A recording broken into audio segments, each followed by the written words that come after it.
মিসবা মিফতা গাজরের লাড্ডু খেতে খুব ভালোবাসে, তাই আজকে মিসবা মিফতার জন্য গাজরের লাড্ডু বানালাম। হ্যালো ভিউয়ার্স, আসসালামু আলাইকুম। সবাই কেমন আছো? আশা করি ভালো আছো, আমিও ভালো আছি আলহামদুলিল্লাহ। গাজরগুলোকে ছুলে নিয়েছি। দেখো বন্ধুরা, একটা গাজরে দুটা পা বেরিয়েছে।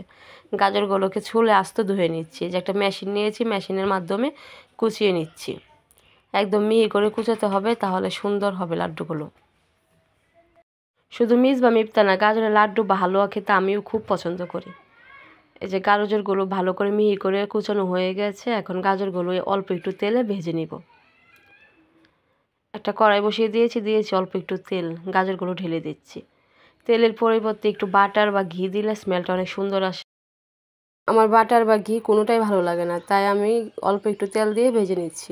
বন্ধুরা, তোমরা কি গাজরের উপকারিতা সম্পর্কে জানো? গাজরে প্রচুর পরিমাণে বিটা ক্যারোটিন রয়েছে, যা দৃষ্টিশক্তি ভালো রাখে, ক্যান্সার প্রতিরোধ করে, কোষ্ঠকাঠিন্য দূর করে, এমনকি হাড় মজবুত করে এবং গাজরের রস খেলে ত্বকের উজ্জ্বলতা বৃদ্ধি করে। তাই আমরা বেশি বেশি গাজর খাবো। বন্ধুরা, অনেকে আছে কাঁচা গাজর খেতে চায় না, বড় বা ছোট বলেন সবাই। কিন্তু এভাবে যদি লাড্ডু বা হালুয়া বানিয়ে দেওয়া যায়, তাহলে কিন্তু অনায়াসে সবাই খেয়ে নেবে। এই যে এখন আমি একটু দুধ দিয়ে দিচ্ছি। আমি হাফ কেজির মতো দুধ দিয়েছি। দুধ দিয়ে গাজরটা সিদ্ধ করে নিব। এই দেখুন বন্ধুরা, দুধ দেওয়ার পর আমি অল্প একটু ঢেকে দিব। ঢেকে গাজরগুলোকে সিদ্ধ করে নিব। বন্ধুরা, গাজরের হালুয়া বানানোটা একদম সহজ। তোমরা কিন্তু বাসায় একদিন অবশ্যই ট্রাই করবে। এই যে দিয়ে দিচ্ছি কিছু গোটা এলাচ, দারচিনি দিয়ে ভালো করে নেড়ে দিব। তোমরা চাইলে কিন্তু এলাচ দারচিনিটা গুঁড়ো করেও দিতে পারো, আবার আস্তেও দেওয়া যাবে, সমস্যা নেই। তারপর বেছে ফেলে দিবে যখন লাড্ডুটা বানাবে। এই যে আমি ভালো করে নেড়ে দিচ্ছি।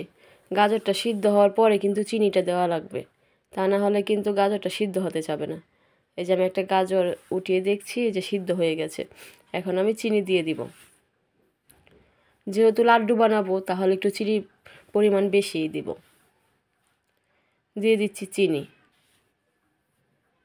দিয়ে ভালো করে নেড়ে দিব। চিনিটা দেওয়ার পর কিন্তু অল্প একটু পানি উঠবে, কিন্তু তোমার ভালো করে লো আঁচে রেখে পানিটা শুকিয়ে নিতে হবে। আমি লাড্ডু বানাচ্ছি, আর এদিক তো মিসবা মিফতা লাফানো শুরু হয়ে গেছে লাড্ডু বানাচ্ছি বলে। ওরা অনেক খুশি, ওরা লাড্ডু খেতে খুব পছন্দ করে। এই যে দিয়ে দিচ্ছি কিশমিশ, বাদাম। তোমরা চাইলে কিন্তু কাজু বাদাম দিতে পারো বন্ধুরা। আমার হাতের কাছে কাজু বাদাম ছিল না, তাই আমার ঘরে যে চীনা বাদাম ছিল আমি ওইটাই দিয়ে দিয়েছি।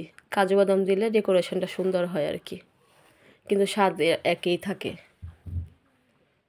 এই দেখো বন্ধুরা, আমার হালুয়া লাড্ডুটা বানাবো কীরকম হয়েছে, কত লোভনীয় হয়েছে।